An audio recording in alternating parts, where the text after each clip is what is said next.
$10 News at 5 in high definition. An Ozarks man is accused of murdering a father and son. Good evening, everyone. I'm Ashley Ketz. David is off tonight.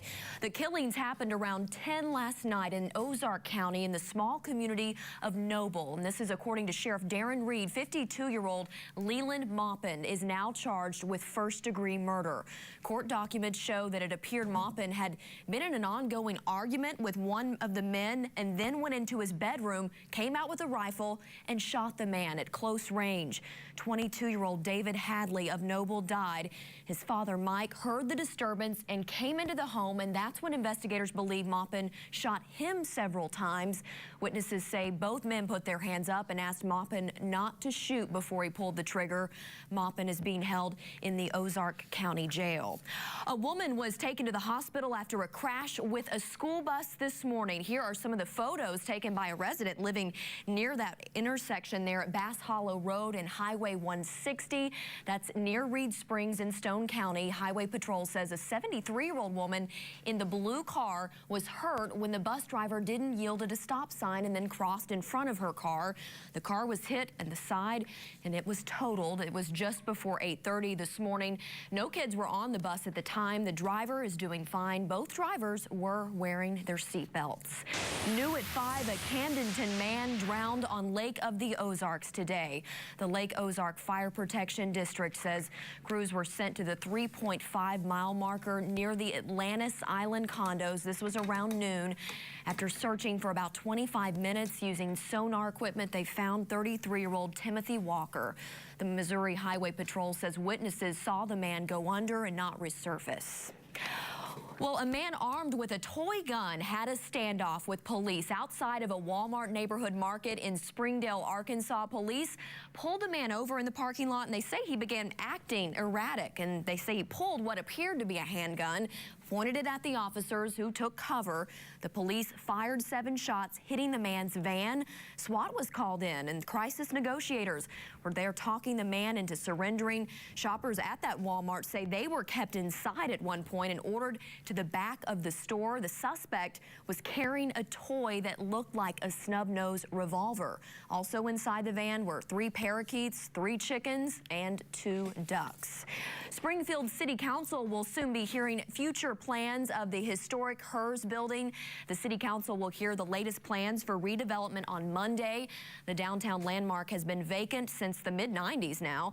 The new building revealed today includes luxury apartments, commercial space, a restaurant, parking, and a police substation. The developer hopes to have the building finished in 2015.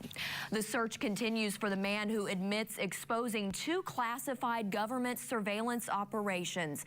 Edward Snowden hasn't been seen since he checked out of a Hong Kong hotel on Monday, but he says he's not hiding from justice. The former NSA contractor tells the South China Morning Post that he could leave the area, but he would, quote, rather stay and fight the United States government in the courts because I have faith in Hong Kong's rule of law.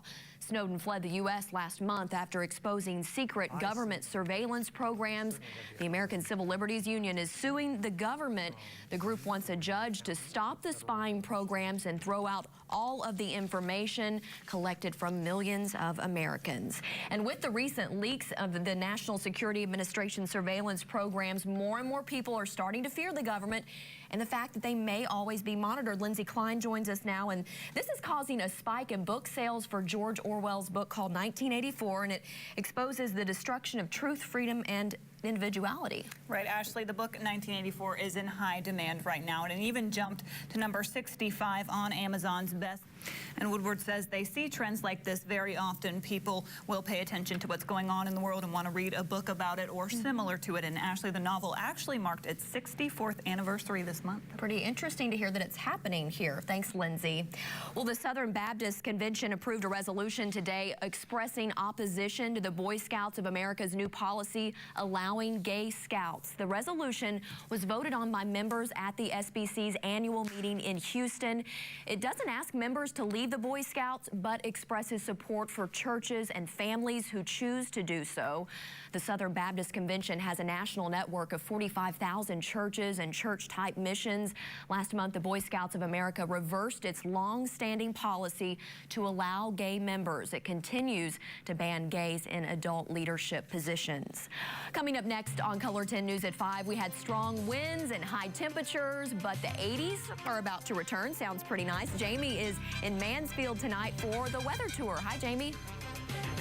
That's right, Ashley. And Jamie, you're going to be out there through 6:30, I believe, so we can still register for that gift basket. Exactly, and I urge anybody that's out there that's near the Mansfield area to come on out. I'd love to meet you and also get you guys registered to win either a Family Safe Storm Shelter or this gift basket brought to you by Home Center. Sounds good. We'll see you back at 6 tonight. Thanks, Jamie.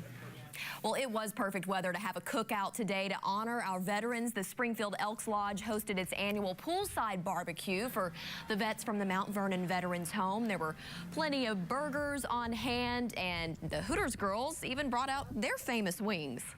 This makes my 5th trip. I think it's great. These folks do a wonderful job for us. We look forward to coming.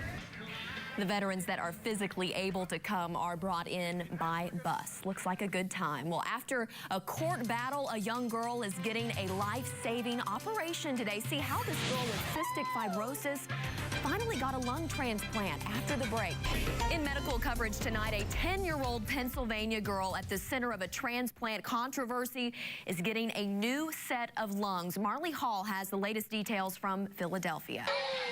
With a crew of about 50 people at her side, Australian Chloe McCardle is trying to become the first person ever to swim between Cuba and the Florida Keys without a shark cage to protect her. That is a 103-mile swim.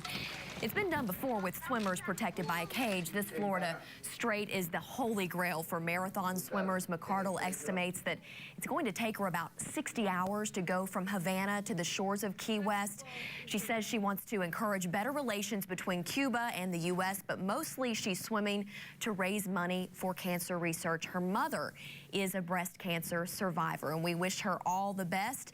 Our Jamie Warner is out on the weather tour tonight, but let's take one last peek at our 7-day forecast. We're going to have some cooler temperatures the next few days. It's going to be in the 80s, and then our rain chances will come back in late Saturday night. Maybe a little rainy on Sunday, and to start our week next week in the 80s again. Not too bad for June, I guess. And we are glad you were able to join us here today at 5 o'clock. We'll see you back here tonight at 6.